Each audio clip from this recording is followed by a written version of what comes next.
الرحمن الرحيم.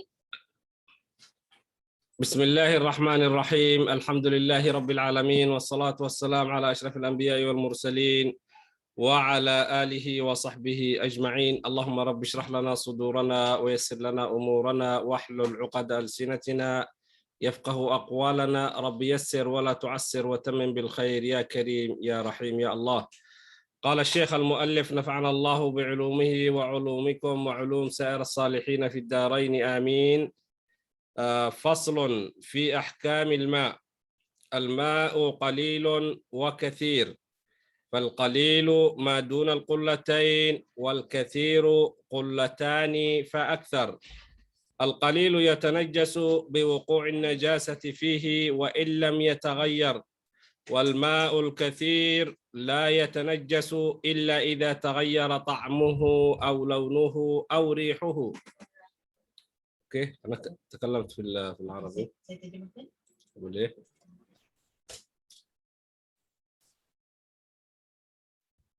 Terjemahannya, hari ini fasal pembahagian air, iaitu fasal ke-8. Air terbahagi kepada 2 bahagian, yang sedikit dan air yang banyak. Air yang sedikit ialah air yang kurang daripada 2 kullah. Nah, bukan 2 kolah, kullah, huruf Q, Q-U-L-L-A-H, iaitu air yang kurang daripada, dia ada dia punya kiraan dia, nota kaki yang ke 80 dalam buku merah. Nota kaki 80, iaitu dalam matan Abu Syuja menyatakan 2 kullah ialah seberat 500 pound Baghdad. Menurut kaul pendapat yang asah, iaitu lebih sahih, berdasarkan kepada hadis Sayyidina Ibnu Umar bahawa Nabi SAW dengan mafhumnya apabila air telah sampai 2 kullah dengan ukuran kullah orang Hajar, iaitu ia tidak boleh menjadi najis oleh apa-apa pun. Dan okey, itu maksud daripada apa yang kurang daripada 2 kullah. Seterusnya, apakah maksud air yang banyak? Apa maksud air yang banyak? Tengok muka surat 106. Belah atas sekali. Air yang banyak ialah air yang cukup 2 kullah atau lebih. Air yang sedikit menjadi najis apabila, ataupun disebut sebagai mutanajis, apabila jatuh najis di dalamnya. 107, muka surat atas, muka surat 107, baris yang atas sekali, walaupun tidak berubah rasa, warna dan baunya. Air banyak pula tidak menjadi najis sekiranya najis jatuh ke dalamnya. Okey. Itu dia beri terjemahan. Nanti terjemah, Masya Allah. Okey, asal yang suci air sahaja. Asal yang asas suci kita air. Ulama kata apa hukum air ini kalau dia air kecil sikit. Ulama letaknya syarat untuk nak cari air yang suci, yang tak ada najasah, yang tak najis, ada banyak syarat untuk ini sahaja. Tetapi kalau dia air banyak, ini suci terus. Tak letak ulama syarat untuk air banyak. Tak jadi syarat untuk air yang banyak. Contoh air laut. Air laut tak manis, tetapi dia suci. Kalau niat wuduk boleh, kalau mandi wajib boleh. Tak lihat macam mana ini tak manis atau masam atau ada apa-apa di dalam laut. Kita nampak haiwan mayit, kita nampak dalam laut ada banyak yang salah di dalam laut. Macam mana ini? Tetapi ini suci, tahir. Yang masalah kalau air aqal min qullatain. Qullatain 20 liter dalam bahasa Melayu. 20 liter. Kat sini kalau ditulis ni 500 pound Iraq. 500 pound Iraq. Atau liter. yakni liter bersamaan dengan 192 kilogram ni. 100? 192 kilogram. Oh. Ini qullatain, yakni 12 13 tin minyak tanah. 13 tin. Nah, 13 tin minyak tanah. Orang Melayu dia Faham dia Syul? tahu tin minyak tanah, 13. Oh, ke 13 Ataupun tim 192 atau kilogram. 192 kilogram. Ini air yang ada banyak syarat. Macam mana kita nak tahu hukum kalau ada air sikit? Ulama kata al-qalilu yatanajjasu biwuqu'in najasati fihi.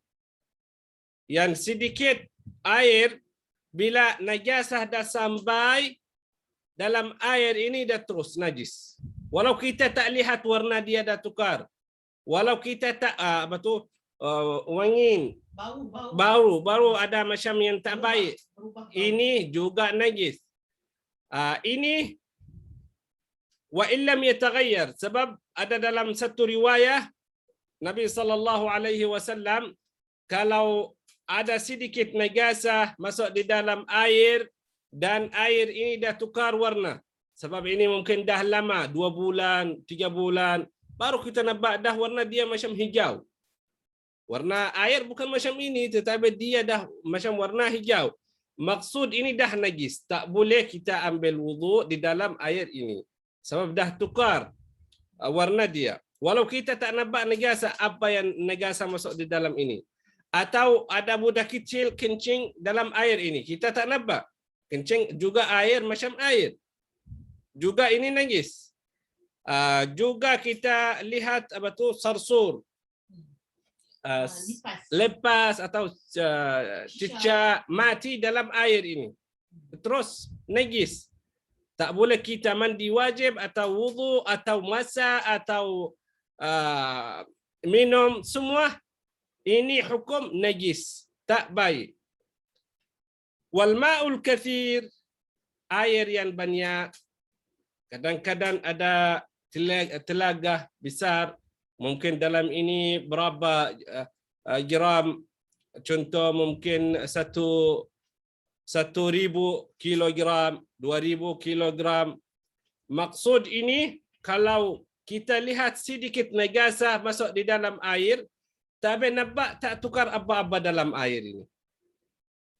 Bila kita lihat tak tukar apa-apa dalam air, maksud kita boleh suci, kita boleh wudu, kita boleh masak, kita boleh mandi, tak najis. Tetapi bila ada 3 syarat, yang dah tukar warna air, yang nombor 2, bila kita rasa dah lain, bukan macam air yang kita minum biasa, dengan bau dia dah tak baik. Ini 3 syarat air yang banyak. Air yang banyak. Kalau 3 syarat ini ada di dalam air yang banyak, baru ini najis. Baru ini najis. Ini di dalam fasal ahkamul ma. Sebab asas hidup kita air. Waja'alna minal ma kulla syai'in hayy. Tak ada makhluk boleh hidup kalau dia tak minum air.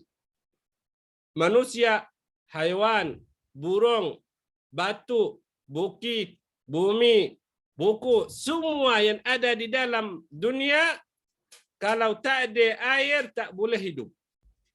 Macam mana kita nak lagi tambah suci di dalam agama kita, yang ada manfaat di dalam agama dan yang ada manfaat di dalam badan kita. Sebab kita nak minum air, nak masak, tak ada orang nak masak kalau tak ada air. Macam mana dia masak? Macam mana dia buat nasi? Macam mana dia buat apa-apa? Juga dalam badan kita, kalau air suci, nampak macam mana? Letak sabun dengan campur dengan apa-apa dalam badan, baru alhamdulillah bau baik. Tetapi kalau air ini najis, bila kita mandi, nanti sakit badan. Nanti macam orang yang girang kawan-kawan nampak, kenapa hari ini macam tu? bau, ini busuk. Sebab apa? Sebab air yang najis. Ini di dalam dunia. Macam mana dalam ibadah? Bila orang nak wudu untuk salat. Sebab kita ikut air ini untuk salat. Kita depan siapa? Bukan depan kawan-kawan. Kita bila takbiratul ihram depan Allah Subhanahu wa taala. Dah tahu macam mana kita cari air yang suci. Macam mana cari ridha Allah Subhanahu wa taala dalam ibadah yang kita nak buat. Macam mana cari yang Allah Subhanahu wa taala pilih. Macam mana cari yang Rasulullah sallallahu alaihi wasallam beri banyak riwayat untuk kita boleh buat. Dalam ini banyak riwayat ahadis menghukum air yang kecil dengan air yang banyak. Ini maksud illa idza taghayyara ta'muhu aw launuhu aw rihuhu.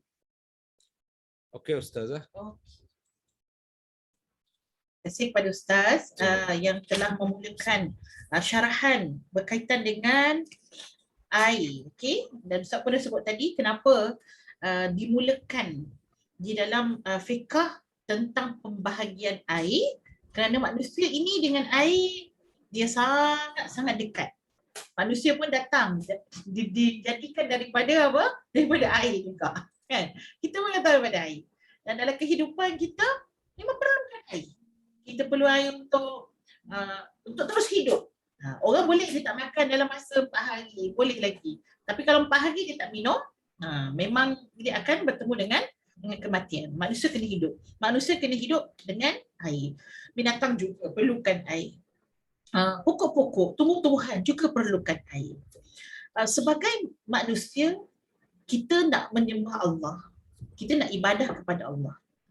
Kita tak boleh untuk sembah Allah dalam keadaan kita membawa hadas, berada dalam keadaan hadas, keadaan diri kita.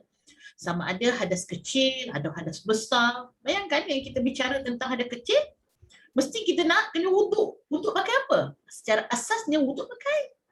Baik, sebelum kita nak cerita pasal wuduk, kita menunaikan qada hajat, betul tak? Kita wahai kecil, kita wahai besar, nak bersih pakai apa? Istinja wajib, ya. Istinja hukumnya wajib, dan alat istinja yang utama ialah air. Batu tadi tu boleh, tapi dia adalah alternatif yang kedua. Yang paling baik adalah dengan air. Baik, kita duduk dengan binatang. Kita duduk dengan manusia, anak kecil, ada muntah, ada berak dan sebagainya.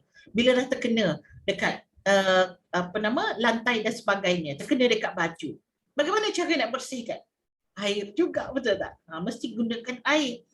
Baik, hadas besar, kita datang haid, ya, nifas. Kita berlaku sesuatu yang sebab yang menyebabkan kita wajib untuk mandi wajib. Mandi, air juga. Kalau tak ada air, ataupun tak boleh terkena air, barulah kita bagi alternatif, iaitu tayammum. Jadi disebabkan semua sekali itu, kita nak sembah Allah mesti berada dalam keadaan yang suci.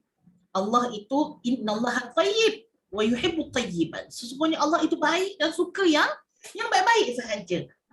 Bukannya Allah tak suka kita kata jijik sangat kotor tu, tapi dia menyebabkan kotoran tadi akan menyebabkan ibadah kita tidak sah. Ketidaksucian tadi menyebabkan Allah tak terima kita punya ibadah. Baik, kita tengok dari sudut pembahagian dulu. Kalau Fafa sendirilah, Fafa tengok dan pembahagian air, ada berapa Fafa? Muka surat 109.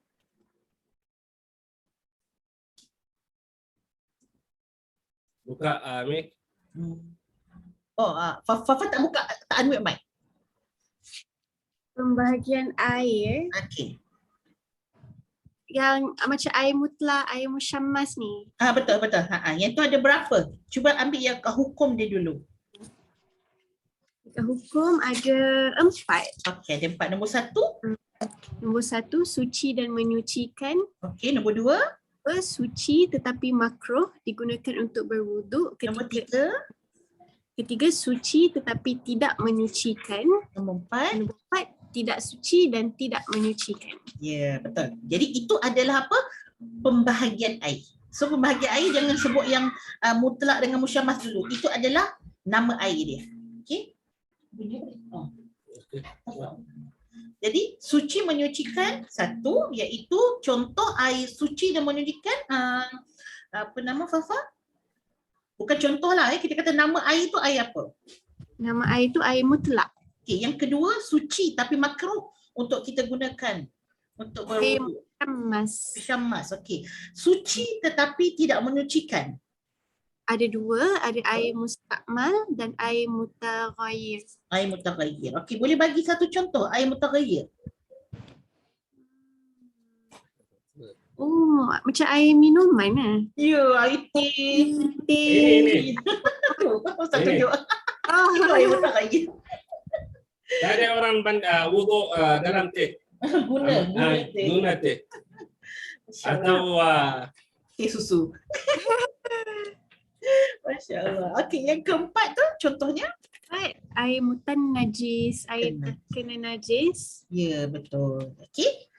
Jadi kalau di bawah air mutlak itu, nama air adalah air mutlak. Contoh-contoh air mutlak, air yang asal secara fitrahnya Allah jadikan air itu tidak ada campur dengan apa-apa. itu macam Natural. sungai, Air sungai. air hujan. Betul. Air hujan, air sungai, air mata air, air laut, air salji. Air Macam mana kalau macam contoh air sungai ni kan? Kita tak tahu macam daripada atas bukit tu ada orang buang najis ke macam mana? Sebab luas Said. sebab dia berjalan kan? Dia berjalan lah. Dia mengalir. Okey. Dia mengalir. So jadi bila dia mengalir tadi tu menyebabkan benda tu akan recycle. Tukar. Sama macam kolam kita, kolam renang, betul tak? Kolam-kolam renang yang kita ada ni, kalau katalah ada orang terkencing dalam tu. Mandi-mandi sedap jadi kencing dalam tu kan. Jadi Sejuk. sebab air tu sejuk kan. Jadi apa hukum air tersebut? Sebab dia ada cycle dia, walaupun dia tak ada kita kata macam air dekat sungai tu dia mengalir je, tapi dia ada dia pusing balik dan dia bersihkan kan. Ada dia punya pembersihan. Dan yang kedua, air tersebut banyak. So bila air tersebut banyak menjadikan air tidak menjadi najis lah. Okey. Baik. Air mutlak itu contoh-contoh air mutlak, air yang natural lah yang telah ada. Air musyammas ialah air yang berada di dalam bekas logam.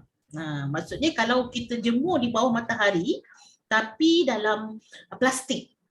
So kalau jemur dalam plastik tak ada masalah, dia tidak akan jadi musyammas. Yang jadi musyammas tu sebab dia berlaku proses yang kita kata besi ni kan dia akan ada karat.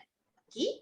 Jadi karat tadi tu yang duduk dekat dalam air, dia akan masuk dari sudut chemical dia. So jadi orang yang kalau dia gunakan air musyammas tersebut, dia mudah untuk terkena penyakit kulit. Dengan mudarat itulah sebenarnya yang menjadikan makruh tadi tu. Dia bukannya tidak bersih, dia bersih, tapi disebabkan mudarat maka dia berubah menjadi dia suci tetapi makruh untuk kita gunakan sebab takut dia akan membawa kepada penyakit kulit. Baik. Yang ketiga iaitu air mustakmal. Air mustakmal ialah air yang digunakan hasil daripada basahan wuduk. Basuhan wuduk yang wajib ataupun air hasil daripada mandi wajib, iaitu dikirakan sebagai air mustakmal. Baik, nombor 4 macam tadi saya tanya dekat Fafa dah boleh jawab, iaitu air teh, banyak lagi kan, air kelapa. Air kelapa tak boleh juga kan, air kelapa tak boleh buat wuduk kan. Mentang lah banyak jual kelapa. Ini bukan natural ke? Memanglah natural, tapi itu bukannya air mutlak. Air mutlak adalah air yang asal. Seterusnya air mutan najis. Air mutan najis inilah yang terbahagi kepada dua. Yang bezakan air mutan najis ni apabila dia sedikit ataupun banyak, macam saya sebut tadi lah. Kalau dia sedikit maka automatik walaupun dia tak ubah. Kita ambil contoh dekat dalam tandas kita ada baldi kan. Kan kita suka letak baldi itu sebagai air yang okey, kita nak cedok lah senang. Jadi malam-malam cicak datang. Cicak datang dia berak sekali dekat kita punya baldi tadi. Kita pun nampak ada tak cicak dalam tu. Tapi air tak berubah kan? Sebabnya sikit kan. Jadi air mutanajis ataupun tak, Fafa? Rasa-rasanya lah. Air dalam baldi tu jadi mutanajis ke tak?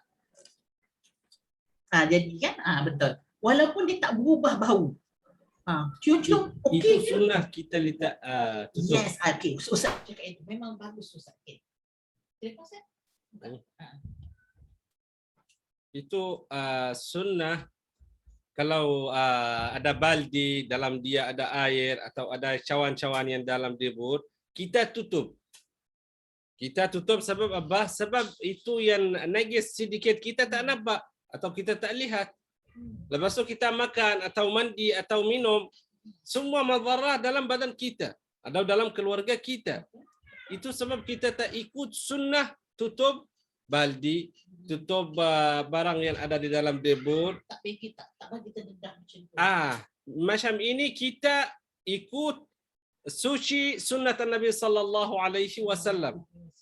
Nampak macam mana sunnah bagi tahu dalam sihah kita, dalam ibadah yang baik, dalam rumah yang cantik, bila kita syari atau ikut sunnah Nabi sallallahu alaihi wasallam. Suci dalam badan, macam mana mandi Rasulullah SAW. Kalau dia wajib, mandi wajib. Macam mana Rasulullah SAW kalau dia pakai kasut. Macam mana Rasulullah SAW kalau dia yamshat sikat rambut. Macam mana kalau dia potong kuku. Macam mana dia pakai jam. Macam mana dia waktu masuk. Macam mana dia waktu keluar. Macam mana lihat dalam debur. Macam mana Rasulullah masak. Macam mana dia buka. Macam mana tutup. Ini kita nak letak dalam rumah kita. Bila ada macam dalam rumah kita macam ini, sakit tak ada dalam rumah. Marah tak ada orang yang marah. Suami, isteri, anak-anak, orang yang datang semua macam gembira. Ada tamaknina orang yang datang rumah. Sebab apa? Bukan sebab kita pandai, tak. Sebab kita ikut yang Allah Subhanahu Wa Taala pilih. Ini maksud sunnah Nabi sallallahu alaihi wasallam. Bagus Fafa. Saya nak tambah sikit. Boleh? Dengan adat Melayu lah. Adat Melayu, Fafa ingat tak masa orang dulu dia nak masuk rumah ada tempayan. Tempayan sebelah nak buat basuh kaki semua tu. Jadi tempayan tu sentiasa bertutup, betul tak? Tempayan tu dia ada kadang-kadang dia tutup pakai dulang je, tapi bertutup. Jadi kita dia kena jadikan benda tu amalan juga untuk bekas-bekas ataupun baldi yang kita takung air dekat dalam bilik air. So jangan bagi dia terbuka. So bila kita terbuka memang kita tak tahu. Tapi bila malam hari benda tu mungkin akan berlaku mungkin dari sudut yang tak bagus Ustaz, macam syaitan kan. Syaitan dia memang suka untuk kejap. Alamak. Okey. Apa macam air minuman pun sunnah kan tutup. Sunnah betul. Jangan bagi terdedah macam tu. Bila bagi terdedah macam tu, dari sudut kotoran satu, lepas tu cicak dia ludah macam tu. Lepas tu lalat lagi. Lepas tu habuk lagi kan. So jadi apa air yang ada dekat rumah, air minum ataupun air dekat tandas ataupun air yang kita simpan kan, air kita buat simpanan, kena tutup ataupun kita kata biar dia bertutup untuk menjaga kebersihan air tersebut. Jadi inilah antara perkara yang Nabi ajarkan dalam kehidupan kita. Sebab bila Nabi ajar pasti ada dia punya sebab dia. Ada dia punya hikmah dan kebaikan di sebaliknya. Baik. Yang kedua, air yang banyak pula. Air yang banyak kalau dia masuk sesuatu dalam dia. Kita ambil lah air dekat kolam masjid. Sebab air kolam masjid ni banyak Ustaz tak tutup. Takut dia jadi bergema macam tu. Dah tutup ini. Okay. Kalau air tu daripada kolam masjid lebih daripada 190 kilogram, kalau kita tengok dalam muka surat 105 tu, banyaklah kan air dekat kolam masjid tu. Dia ada syarat. Sekiranya masuk sesuatu dalam dia, kalau tidak mengubah bau, rasa dan warna. Dekat mana? Dia punya syarah dia, kalau Fafa tengok pada muka surat 110 dekat atas sekali. Melainkan, muka surat 110 atas sekali, melainkan jika berubah rasa, bau dan warna dan baunya. Iaitu apa? Syarah dia 83 nota kaki di bawah. Jika air yang banyak tadi, macam air dekat kola, hilang dengan sendirinya ataupun ditambah air lain ke dalamnya, walaupun air tambahan itu air mustakmal ataupun mutanajis, air itu tetap menjadi suci semula. Tapi jika diletakkan wangi atau zafaran, dia tetap tidak suci. Jadi bekas-bekas air yang banyak tadi, kalau masuk sesuatu dalam dia, contoh kita kata masuk sesuatu yang mengubah dia punya bukan bau tapi warna dia, kita meletak zafaran dalam tu, tapi memang sampai kuning yang itu, dah tak boleh dah buat wuduk. Ada pula dengki budak-budak ni kan, letak warna kuning lah, apa warna merah lah, apa berubah, tak boleh dah guna untuk wuduk. Atau air wuduk, orang wuduk, lepas tu air dia tu kasih dalam baldi, lepas tu kita nak wuduk sekali lagi. Juga ini mustakmal. Tapi kalau air tu besar, dia tak mengubah bau, kalau rasa dan bisa warna. dia okey, macam sungai macam. Tak, bukan yang besar yang macam tu. Bukan sungai. Maksudnya dia besar, contoh ini akan mengelak dalam ma'ul kathir la yatanajjasu illa illa taghayyar. Maksudi fil qullah fil hadha yataghayyar launuhu. Okey. Ini bukan gaduh, ni bincang. Memanglah macam tu. Okey. Jadi air dekat kolah tu dia tak boleh tukar warna ataupun tukar bau. Contoh ada najis bangkai tikus masuk. Okey. Diorang ni tak tahu dekat mana pula bangkai tikus ni. Macam ada bau tapi tak tahu kat mana. Sekali tengok-tengok rupanya dekat air tu dah berbau. Bila air tu dah bau, walaupun dia lebih pada 192 kg, dia dah tak boleh lagi kita guna. Saya ada satu cerita, rumah orang ni, dia duduk rumah apartmen. Saya tak tahu PPR ke macam mana. Macam tu lah maksudnya, yang ramai orang. Orang guna air dan dia orang kata air ni bau lah. Bau. Jadi kenapa air bau sampai ada yang gatal tau, macam dah pakai tu ya, dia orang mandi apa semua, gatal-gatal kulit. Kenapa ya? Agaknya air daripada sungai yang tercemar ke apa macam tu lah kan. Sekali cek-cek Fafa, rupanya ada orang meninggal dekat dalam tangki tu. Ingatkan tikus je. Kalau tikus saya rasa mungkin tak besar macam tu kan. Sampai bau manusia kan. Maksudnya bukan dah lama dah sampai tak tahulah bau macam mana, tapi memang diorang guna pun sampai sakit. Lepas tu dapat tahu tu, jadi dibersihkanlah semua. Mungkin orang tu adalah orang plumber ke, ataupun dia nak betulkan dia buat kerja benda tu dan dia terjatuh kat dalam tu. Jadi ini antara perkara yang saya rasa macam okey, sebab itulah walaupun dia banyak, dia akan jadi mutanajis sekiranya berubah. Kenapa? Dia ada kesan. Kesan dia tak bagus kepada orang yang guna air tersebut. Macam mana dia nak bersihkan? Sedangkan dia pun dah tak suci lagi. Kenapa? Masuk sesuatu yang najis di dalamnya. Tapi kalau yang macam Ustaz sebut tadi, sungai, kan? Sungai bukan, kalau kita tengok pun tak adalah bersih sangat kan? Ada daun gugur lah, macam-macam sampah orang buat. Tapi sebab dia sentiasa mengalir, dan insyaAllah yang itu dia menjamin kebersihan. Melainkan kalau macam kita tahu memang macam ada sisa tumpahan minyak berlaku di sungai tersebut. Yang itu pun suatu benda yang sangat zalim lah, seseorang yang melakukan perkara tersebut, kerana dia akan menyebabkan ramai orang sakit, ramai orang tak sihat, dan mencemarkan alam ini adalah salah satu perkara yang tidak merosakkanlah muka bumi kita. Allah Ta'ala alam. Okey, ada soalan daripada Syahira, Nurul Aida dengan Fafa kalau ada untuk tajuk ni? Tajuk ini yang semalam. Ya, kalau dia semalam pun okey. Silakan. Yang semalam ada satu hari tu ada satu sahabat tu tanya berkenaan dengan wuduk. Okay kan, perempuan kadang-kadang ambil wuduk tu kelip rambut lah, ikat rambut lah kan. Jadi dia tanya macam tu dia concernkan pasal sideburn. Kalau sideburn tu dah diikat sekali, dia ada tanya dalam grup lah masa tu. Dia tanya macam mana, tak sah ke kalau kena ambil wuduk sambil lepas rambut semua. Tapi setengah orang sideburn-nya pendek. Dia kata macam mana kalau orang yang sideburn panjang, macam tu lah. Soalan yang bagus. Sebelum Ustaz jawab, Ustaz saya bagi dulu terjemahkan dia punya soalan dia. Sya'run alladhi yanbit huna lakin tawil wa tawil yakun يعني ممكن هو يربط هكذا يكون الى الوراء وقت يتوضا لا يصير هذا بسبب هو في الوراء الشعر الذي طويل لكن ينبت من هنا. انت تعطي الجواب انا اشرح هذا اولا.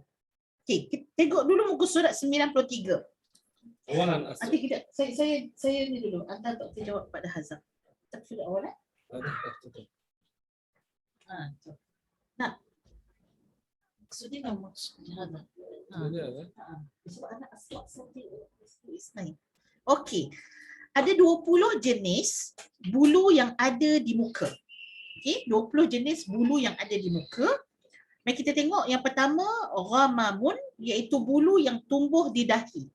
Dahi ni kan kita ada anak rambut. Dalam bahasa Arab setiap satu tu bulu-bulu tu lain dia punya nama dia. Ini ghamam. Yang kedua, hajibani, iaitu kening, bawah sikitlah daripada dahi tadi, anak rambut pergi dekat bawah, iaitu hajibani, dia still bulu tapi yang kita panggil adalah kening lah. Kemudian khaddani. Khaddani, dua bulu yang tumbuh di pipi. Kalau orang lelaki kan dia ada apa tu, janggut lah. Janggut dia di sini sampailah sini. Apa orang kata bauk berbauk kita kan kat sini. Okey. Kemudian sibalan. Sibalan, dua bulu yang tumbuh di hujung misai. So misai. Hujung misai kiri dan kanan ni. Sibalan, macam apa nama? Dapur pelakon tu siapa tu yang suka macam tu? Sampai naik ke atas. Sibalan. Lepas tu aridan. Aridan iaitu dua bulu yang tumbuh di bawah telinga yang menurun hingga ke bawah dagu. Di sini aridan, daripada telinga sampai bawah dagu. Kemudian izaran. Izaran, dua bulu yang tumbuh di antara kepala dan jambang selari dengan keluar dua telinga. Kepala dan jambang. Yang tengah-tengah ni lah. Ya, di antara atas dengan ni, iaitu izaran, selari dengan kedua telinga. Yang sini. Kemudian bulu yang tumbuh di kelopak mata iaitu ahdab. Bulu mata. Bulu mata yang sini. Bulu mata. So bulu mata ni nama dia ahdab. Seterusnya lihyah. Lihyah janggut. Dagu dan dia tumbuh di bawah. Dia biasa memang lebih lagi daripada dagu ni, tapi tempat dia tumbuh adalah di dagu kita. Lepas tu syaribun iaitu misai. Syaribun misai. So, kemudian anfaqah, rambut yang tumbuh di bawah bibir, bawah ni. Ni anfaqah. Orang perempuan tak ada lah kan? Tapi kalau terlebih hormon kadang-kadang ada juga. Orang perempuan yang terlebih hormon ada. Anfaqah bawah ni. Kemudian last kali 19 dan 20 iaitu nafakhatan. Nafakhatan iaitu yang tumbuh di bawah, dia tumbuh di bibir bawah di antara anfaqah, di antara tengah-tengah ni. Di antara sini anfaqah dengan janggut. Di tengah sini nama dia nafakhatan. Jadi kalau yang Fafa tanya tadu pula tadi. Apa nama dia? Fafa rasa lah. Apa nama dia? Kita panggil segmen segmen. Segmen. Fafa rasa yang selari, yang kepala dengan jambang selari dengan kedua telinga ni izaran. Izaran. Ya. Dua bulu yang tumbuh di antara kepala dan jambang selari dengan dua telinga. Izaran. Kan? Izaran. Betul? Betul? Sebab dia dekat betul-betul dekat anak telinga tu kan? Izaran. Okey. Silakan Ustaz jawapannya.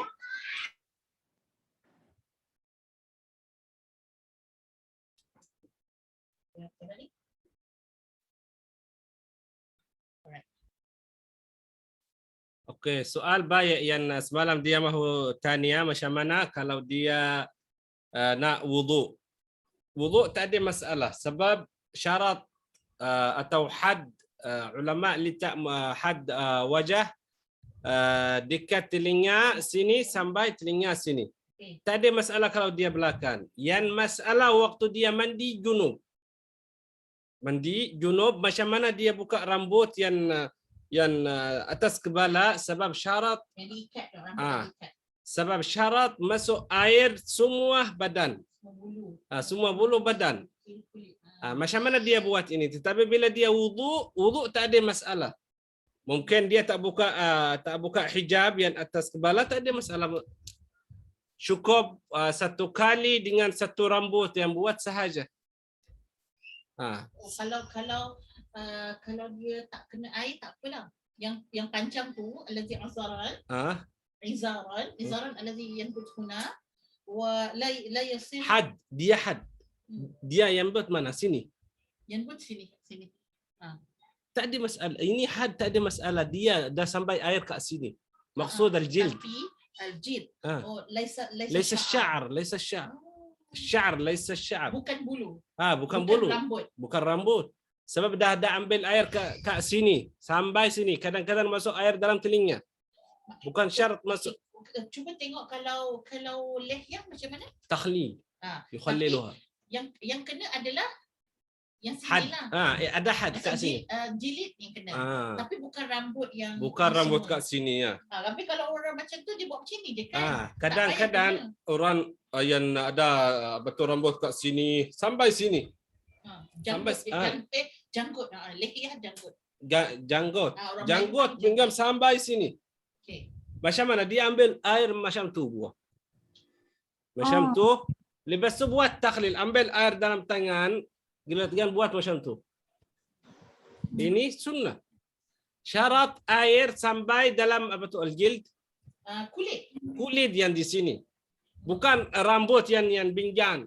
Rambut yang panjang. Yang panjang. Kira yang sahabat tu dia kata dia punya tip adalah dia trim dia punya rambut tepi ni supaya tiap kali dia wuduk tu sampai. Kalau panjang kan ikat takut tak sampai, kiranya tak semestinya lah kan Ustazah. Sebab kita sebab sekarang ni kita nak tengok dari sudut hukum. Dia nak trim ataupun dia nak sampai dia tak menyusahkan.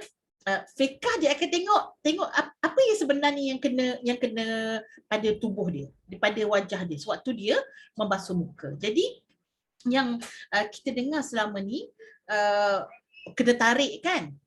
Tarik. Siapa yang nak wuduk kena tarik ni bawa ke depan. Ataupun kalau dia kata nak selamat potong. Nak selamat potong supaya tidak menjadi masalah nanti. So wuduk dia takut tak sah. Jadi sekarang dalam fiqh kita nak tengok okey, konsepnya apa macam Ustaz sebut tadi ialah kulit tersebut. So kulit dia kat sini kita kena tak kena, tapi apa yang tumbuh tadi tu tak semestinya. Yang panjang tu kita kena mengenakan ke semua sekali. Tapi masalah pada mandi wajib sahaja. So mandi wajib memang kena inilah Buka yang kena buka sekiranya ada ikatan ataupun simpulan kena buka. Wallahu ta'ala. Masya-Allah, soal baik. Ustazah nak tanya. Boleh silakan Syahira. Ada dua soalan ni. Yang untuk semalam ni, kalau kita keringkan anggota wuduk kita dengan tuala, boleh ke Ustazah? Ataupun kita kena biar je air wuduk tu kering sendiri? Yang keduanya, kalau pakaian kita kena najis, contohlah anak lepas kencing ke apa kan, ataupun keputihan sendiri kan, jadi kita terus masuk dalam mesin basuh, sah ke? Maksudnya okey ke ataupun ada cara lain? Okey, baik. Soalan baik. Terima kasih kepada Syahira. Okey, saya terangkan dulu terjemahkan soalan ni. Yang pertama, ba'dal wudu, ba'da yatawadda, yajiful athar wudu bil manshafah. Yani hal hadha okey am laysa okey. والسؤال الثاني يصيب البول أو النجس إلى لباس بعدين على طول لا يغتسل في الخارج على طول يدخل في selajah. Selajah pula. Selajah. Ghasal. Orang tahu ghasalah. Ghasalah. Hal apa nama? Kita kata sayuwassikhu kullu libas fi dakhil. Masya Allah, soal baik. Okey. Soal baik, Kak Syahira, sah? Soal baik. Yang jawab soal yang nombor 1, macam mana libas wudu kalau kita ambil tuala lepas tu bersih semua air. Kalau khusus wudu yang baik tak boleh ambil tuala lepas tu bersih air lepas wudu. Sebab semua maksiat yang ada dalam badan kita yang kita buat turun di dalam air wudu. Turun di dalam air wudu. Yang baik orang tak boleh buat macam ini. Tetapi kalau dia ambil tuala lepas tu dia bersih, bukan haram. Bukan haram. Sebab tak ada riwayat yang kata haram atau tak baik. Tetapi makruh. Kita cari suci di dalam ibadah dan di dalam hidup kita. Macam mana Rasulullah SAW buat, kita ikut. Dia tak ambil tuala lepas tu bersih semua air wudu. Okey, ini alamat umat Nabi sallallahu alaihi wasallam. Macam mana Allah Subhanahu wa taala buka pintu besar depan umat Nabi sallallahu alaihi wasallam untuk taubah. Macam mana bersih dosa kita. Kalau kita taubah 2 rakaat taubah dan dosa dan maksiat turun lepas kita buat wudu, lepas kita mandi wajib, lepas kita buat semua ini untuk manfaat dalam agama kita. Soal baik. Dan yang jawab soal 2, kalau ada satu baju yang ada najasa dan kita terus masuk di dalam apa tu? Apa nama? Mesin basuh. Mesin basuh lepas tu dah campur. Ini berapa kali dia keluar air yang basuh baju? 2 kali, 3 kali. 1 kali lepas tu kita letak sabun. Lepas tu dia bersih, lepas tu kita lagi sekali lagi. Macam ini kalau najasa kecil tak ada masalah. Kalau najasa kecil tak ada masalah. Contoh najasa ada mughalladhah, mukhaffafah, mutawassitah, 3 jenis. 3 bahagian. 1 bahagian contoh air kencing air kalau budak kecil. Ini banyak memanglah buat masalah dalam baju kita. Tapi kita sabarlah. Ini satu. Bukan kencing air, air kencing. Air kencing. Okey. Ini yang nombor 1. Dan ada najasah mughalladhah. Contoh babi. Babi, khanzir.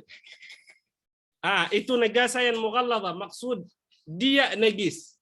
Bukan kencing dia sahaja. Dan mutawassitah najasa contoh haiwan yang mati. Kalau ada haiwan dah mati, lepas tu dah campur sama baju kita, sama air yang kita minum atau basuh baju, ini maksud mutawassitah. Ada banyak hukum macam mana bersih najasa yang ada di dalam ini.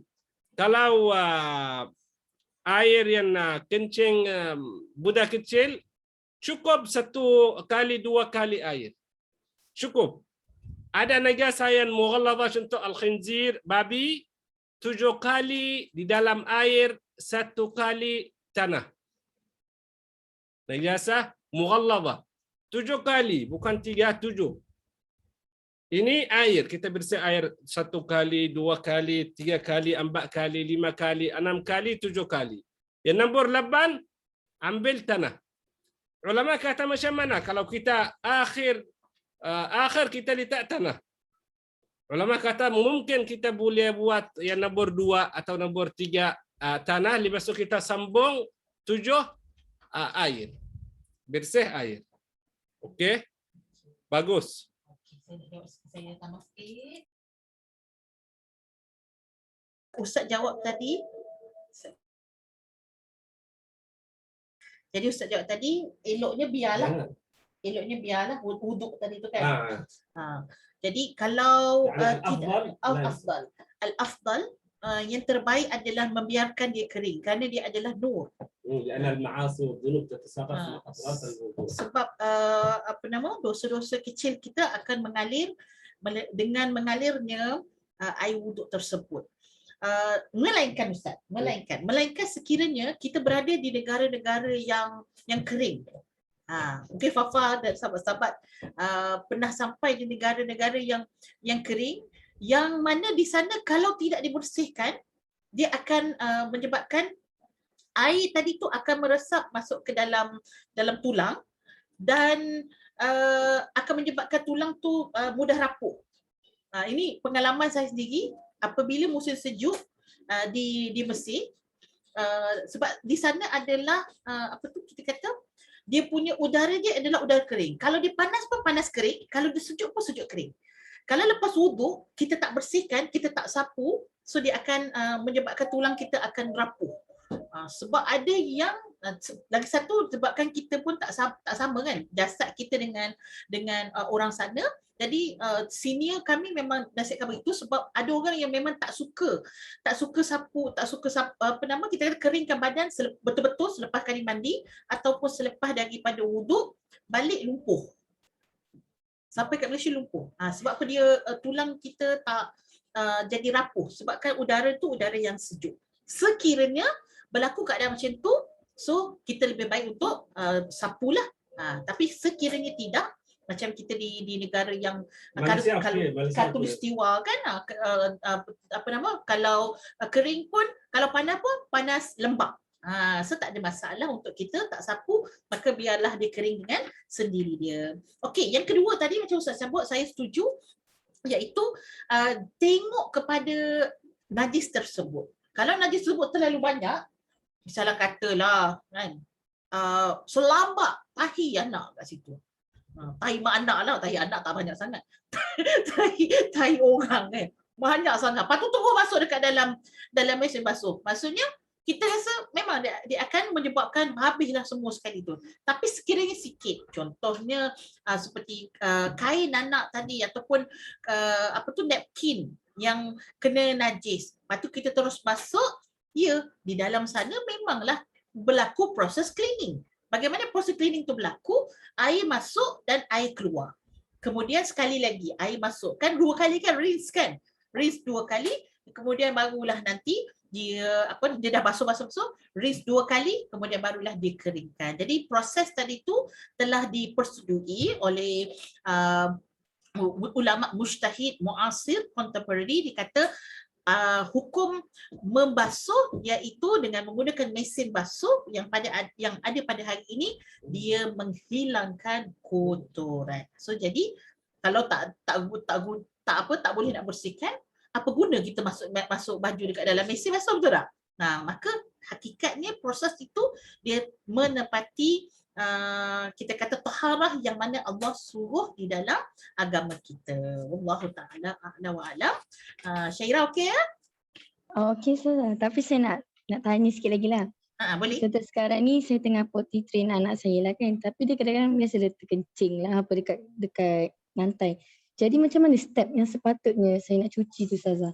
Okey. Saya kena lalukan air mutlak dulu, lepas tu mop ke macam mana? Mop dulu, kejap. Buang dulu najis tu. Start dia, yang pertama ainun najis kita kena buang. Contoh, katalah kalau dia air kencing kan, air kencing, so kita kena sapu kali pertama itu dengan untuk membuang najis tu dulu. Kemudian basuh. Kita basuhlah towel yang kita guna tu untuk menghilangkan najis. Kemudian kali kedua, kita letak pula air. Air ni letak air mutlak ni. Jangan letak air mutlak dulu. Kalau simbah air mutlak dulu, makin bersepah. Dia makin bersepah. Dia punya najis tadi makin merebak. Yang kedua, baru letak air mutlak. Lepas letak air mutlak, maksudnya dia, kalau anak kita ada potty train, maksudnya dia tak cukuplah hanya dengan renjis. Kalau najis mukhaffafah, dia cukup dengan renjis. Tapi ni kena basuh lah, maksudnya air tu agak banyak. Tapi jangan sampai banjir pula rumah kita. Satu masalah pula kan. Tak adalah banyak sangat, tapi maksudnya air itu mengalir. Air itu mengalir banyak sikit, dan kemudian lepas dah air itu mengalir, barulah kita lap lagi sekali untuk proses pengeringan. So jadi step dari 3, yang pertama adalah buang najis, yang kedua simbahkan air yang mutlak, dan yang ketiga barulah kita bersihkan kesan-kesan yang ada. Lepas dah 3-3 ni, masa untuk apa? Masa untuk semak. Semak ada tak lagi bau, ada tak lagi warna, ada tak lagi rasa. Okey, kalau Syahira bau macam mana? Syahira nak tahu bau tu dah ada ke tak ada? Cium dekat-dekat sikit lah. Cium dekat sikit kan? Ada buah hati ke tak ada? Itu satu. Okey. Test yang kedua, iaitu bau, lagi apa? Warna. Boleh nampak lah kan? Oh, tak ada pun kuning-kuning. Kan? Okey, rasa. Rasa macam mana? Gambar rasa tu akan keluar lidah pula. Tak dekat tempat tu. Rasa ni sebenarnya Syahira ialah dengan tangan. Jari kita ni, kita pegang kat tempat benda tu. Contohlah macam ni, kita pegang, ada tak licin-licin lagi? Sebab biasanya sifat-sifat air ni, dia melekit. Kalau tahi, dia ada licin dia tu. Jadi kalau kita pegang tu macam biasa, tak ada lagi licin-licin tu, maka itu tandanya sudah tidak ada ketiga-tiga kesan daripada najis tersebut, maka sudah bersih. InsyaAllah kalau kita buat step-step macam ni, kita akan rasa yakin. Jangan terlalu contohnya syak sangat. Ada seorang ibu, sahabat saya dahulu, dia ibu tapi dia banyak sangat syak. Jadi banyak benda semua dia rasa macam tak bersih.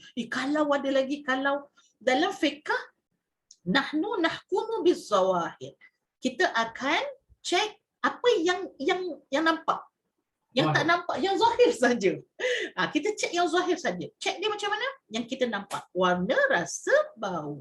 Tapi yang kita tak nampak tadi tu, wallahu yatawallas sarair. Allah yang tahu benda-benda yang kita tak nampak pada mata kita, dan disitulah kecantikan fiqh itu tidak menyusahkan kita.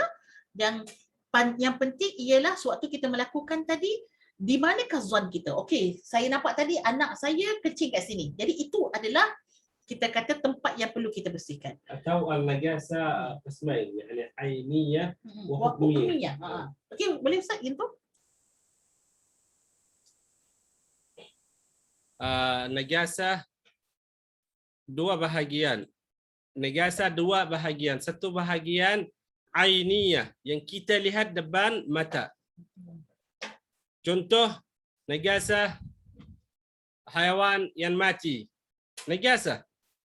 Dan berak, budak kecil buat berak dalam baju atau apa-apa dalam rumah. Kita nampak anjing mati dalam masjid. Dalam masjid kita nampak ini hukum ainiyah, kita lihat dalam mata. Tapi hukmiyah yang hukum yang kita lihat.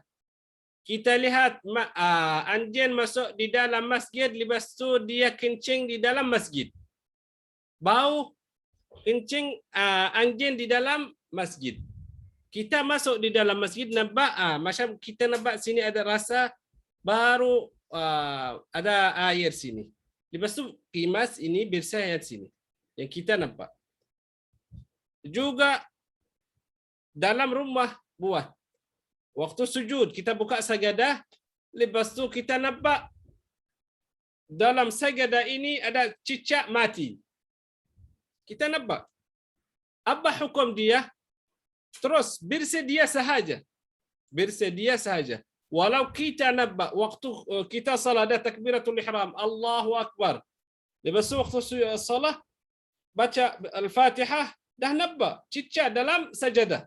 Yang kita buka untuk salat. Lepas takbiratul ihram. Macam mana hukum ini? Boleh batal salah, lepas tu kimas dia, lepas tu terus takbiratul ihram sekali lagi, dan salat atas sajadah yang kita nampak. Ini hukmiyah. Ini hukmiyah, terus izalat al-jurm. Nama ini izalat al-jurm. Juga kadang-kadang ada al-ghaid thaqil. يكون ليس موجود تنظيف الغائط الثقيل في البطن الذي tahi ya. أحيانا يكون موجود أثر ولا أي شيء مثل هذا يحتاج إلى تنظيف تعتبر حكمية تتوصل له وضع. أوكي خلاص ما في داعي لهذا. أوكي tetapi الحكمية yang kita hukum sama dia nampak bau sedikit atau ada syak sedikit terus kita boleh bersih di dalam air atau berapa kali kita buat air kalau najasah yang hukmiyah besar, contoh babi mati dalam rumah, babi khinzir, najasah mughalladhah 7 kali dan 1 kali tanah, juga bersih 7 kali dan 1 kali tanah. Tetapi kadang-kadang kucing, miau kucing, kucing bukan najis, tetapi kalau dia mati dah najis. Kalau dia mati dah najis. Macam mana hukum? Pasal kucing tu. Macam apa? Saya pun ada kucing macam apa tu? Sebab macam tak nampak kan kalau dia kalau ada najis dekat bulu dia sangat ke macam kat paw dia ke dekat kaki kan. Tapi kalau dia gesel-gesel di pakaian boleh pakai itu solat ke? Okey, tetapi kalau najasa dia ainiyah. Nampak ainiyah kita lihat dalam mata. Oh. Bukan hukmiyah, tetapi kalau dia mati macam mana hukum dia? Kita terus kimas dia dan kimas berak dia sahaja. Bukan mughalladhah macam babi, macam anjing, macam yang besar. Itu sebab semua rumah di dalam Malaysia ada kucing. Anak-anak menangis setiap hari dia mahu beli kucing. Okey, Masya Allah, bagus soalan.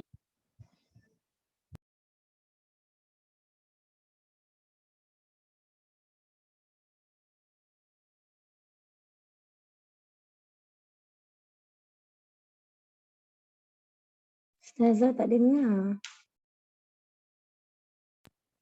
Tak ada suara. Nampak dah tutup.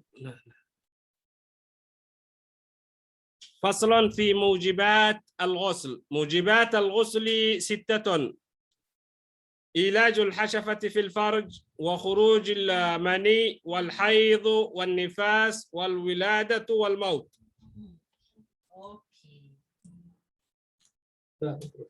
Kita baca sedikit sebab kita ada 10 minit lagi.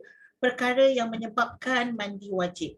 Ini ada satu fasal yang besar yang kita perlu belajar untuk memastikan sah ibadah kita, solat kita sah, kita boleh baca Quran, boleh tawaf, semua sekali. Faslun iaitu satu fasal pada menyatakan sebab-sebab mandi wajib yang mewajibkan untuk mandi. 84 nota kakinya iaitu untuk lelaki dan perempuan, kedua-duanya lah. Dari segi bahasa, mandi ialah mengalirkan air pada sesuatu.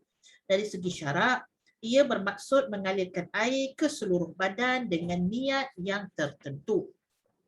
Apakah perkara-perkara itu? 6 perkara tersebut, iaitu yang pertama, nombor 1 pada muka surat 113 atas sekali tu. Muka surat 113 atas sekali, iaitu memasukkan hasyafah, iaitu kepala zakar ke dalam faraj, iaitu bersetubuhlah. Yang kedua, keluar air mani.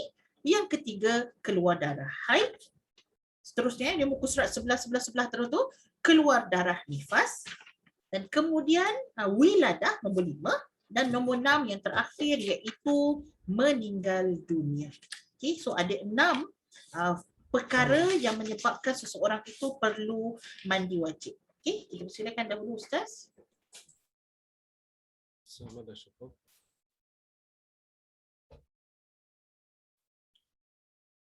Okey. Yang wajib mandi di dalam umat Islam ada 6 khas atau halah. 6.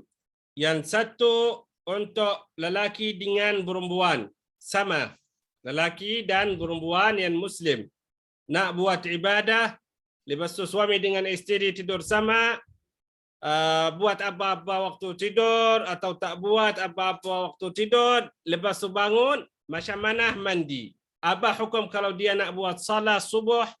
Apa hukum kalau dia nak puasa? Apa hukum kalau dia nak buat haji? Apa hukum kalau dia nak keluar? Subhanallah, al-mu'min, asal al-mu'min la yangus. Tahu apa maksud al-mu'min la yangus?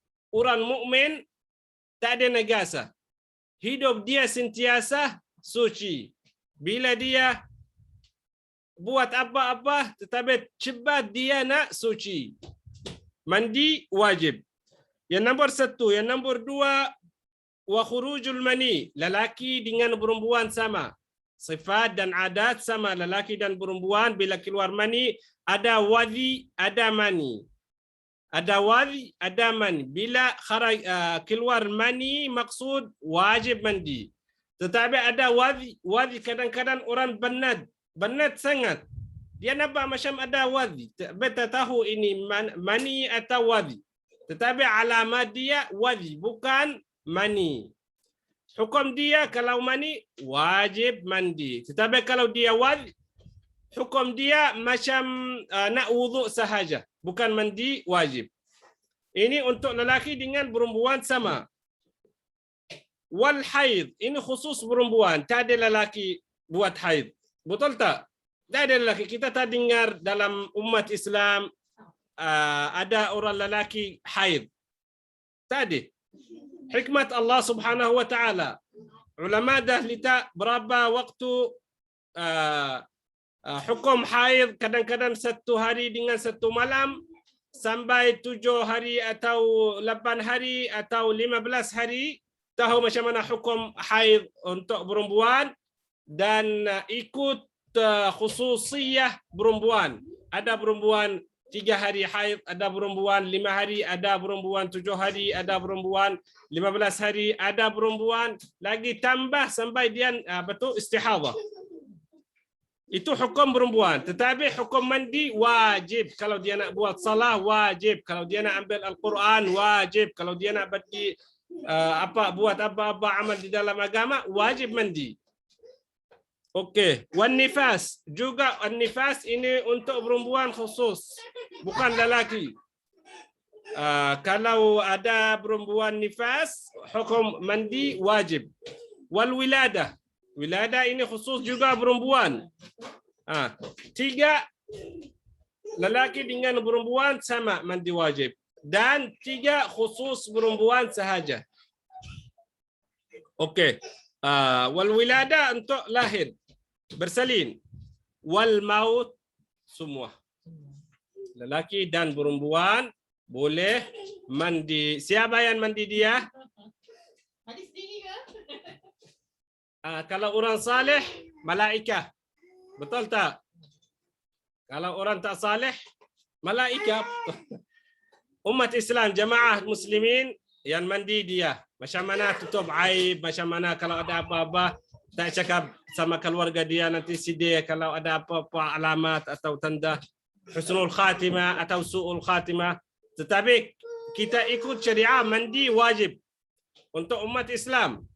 Ada lagi sedikit yang tak boleh mandi wajib waktu mati. Siapa?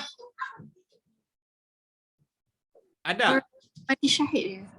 Orang syahid. Orang syahid, malaikah yang mandi dia dalam syurga. Bagus, bagus Fafa, masya-Allah. Dia faqihah. Masya-Allah. Okey. Okey.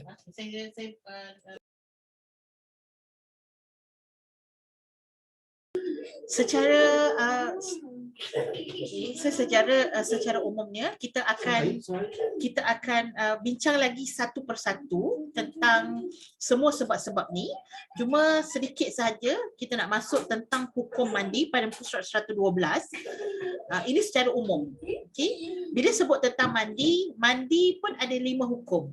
Bagaimana dalam hukum syarak ada sunat, wajib, harus, haram, makruh. Okay, yang pertama mandi wajib seperti yang kita bincangkan, iaitu mandi yang mesti kena ada niat raf'al hadatsil akbar.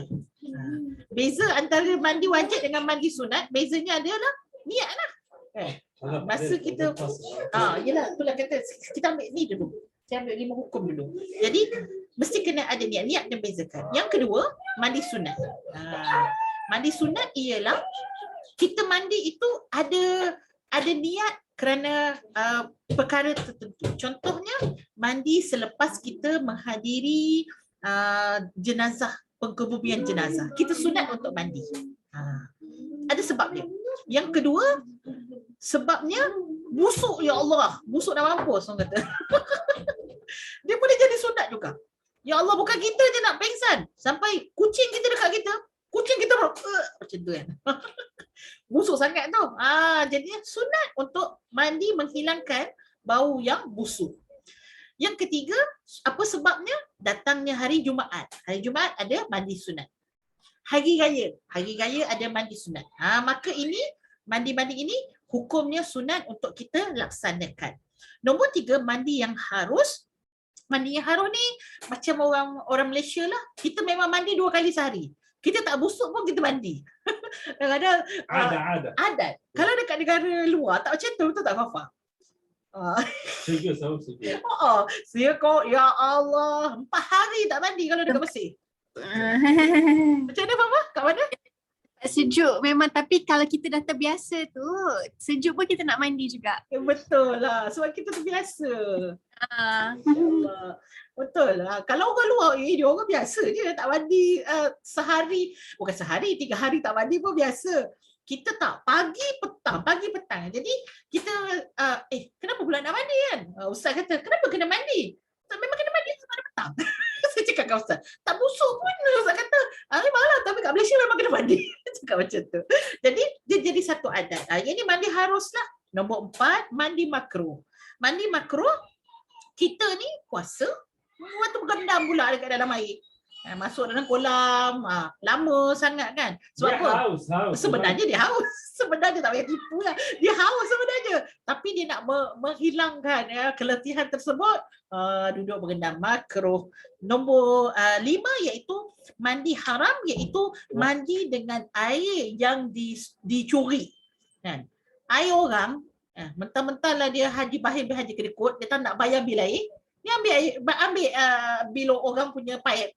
Lepas tu dia mandi dengan air tu. Jadi hukum mandi tersebut ialah haram. Bukannya mandi tu haram, tapi air yang dicuri itu adalah air yang haram. Jadi mudah-mudahan kita akan masuk lagi insya-Allah pada setiap sebab-sebab tadi secara mendalam. Tapi sebabkan hari ini kita nak masuk je dahulu supaya kita dapat dia punya aura untuk tajuk yang kita akan sama-sama masuk berkaitan dengan mandi wajib.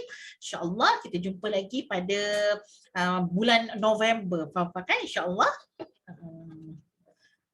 Aku qauli hadza wa astaghfirullahal azim li wa lakum. Assalamualaikum warahmatullahi wabarakatuh. Kita tutup majlis kita dengan kafaratul majlis dan suratul As. Subhanakallahumma wa bihamdika asyhadu an la ilaha illa anta astaghfiruka wa atubu ilaik. Wal 'asri innal insana lafi khusr illa alladhina amanu wa 'amilus solihat wa tawassaw bil haqq wa tawassaw bis sabr. Subhanakallahumma wa bihamdika. Assalamualaikum warahmatullahi wabarakatuh. Terima kasih Ustazah. Ustaz. Assalamualaikum. Comel anak Apa? yang nak kucing sangat tu sampai soft toy kucing Siapa? Anak Ustazah nak kucing sangat. Dia nak kucing, tapi sebab kita orang duduk apartment, jadi kita tak boleh. Kalau ikutkan tu tak sesuai. Yalah. Bila nak pergi, dia kata bila nak pergi nak kucing apa? Mana tunjuk kucing apa? Apin. Ini je lah kucing. Mana? Kucing Ini kucing dia. comel. Siapa nama dia, Dek? Oh, Apin. Ada 2. Nama kucing apa? Apin. Apin. Yang Upin Ipin kan? Upin Ipin Nama Apin. dia nak beli bimbes untuk dia, nak beli songkos untuk dia. Kalau dia tengok komputer kan? Dia tengok komputer, nanti dia letak Apin tu dekat sebelah dia. Apin pun tengah tengok komputer juga. Oh. Comel. Itu nama siapa Ustazah? Yang abang? Abang ni nama Usama.